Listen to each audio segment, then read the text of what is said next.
یو پهلوان یو زورور مولا مې ډېر خوښ وي، د بجلیګر په شان نر مولا مې ډېر خوښ وي، چې د خانانو نوابانو هیڅ پروا نه لري. داسې کلک سترګی زړور مولا مې ډېر خوښ وي، چې په پستو پستو خبرو کاڼي زړونه چوي. یو نیم هوښیار یو نیم زرګر مولا مې ډېر بیا وایي چې جومات کې په منبر ناست مولا خپله قیصه وکړه، بهر د پیزازۍ سره چا خپله قیصه وکړه. زما په غوږو راغله هوا خپله قیصه وکړه، او زه غلی پاتې نه شوم، چې ما خپله قیصه وکړه.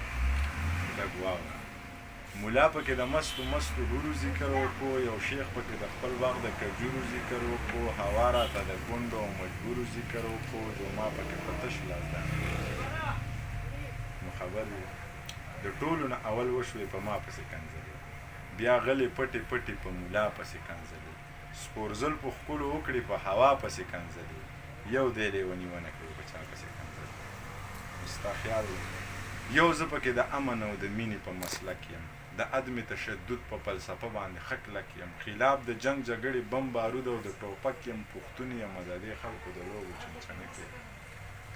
نو ته ګوره چې نوې اسلحه راشي په ما تجربه کېږي، زما په دې کپره څه ویړیا تجربه کېږي، پښتون یم په ما هره ناروا تجربه کېږي، او په دې زخمي وجود هره بلا تجربه کېږي. خو به خیر دی زما به په رګونو کې سړه وینه وچېږي، دا زړه به مې یو وارې بغاوت ته تیارېږي، دا ژبه به اوس دغسې رښتیا رښتیا غږېږي، که څوک پرې خفه کېږي او که څوک پرې خوشحالېږي.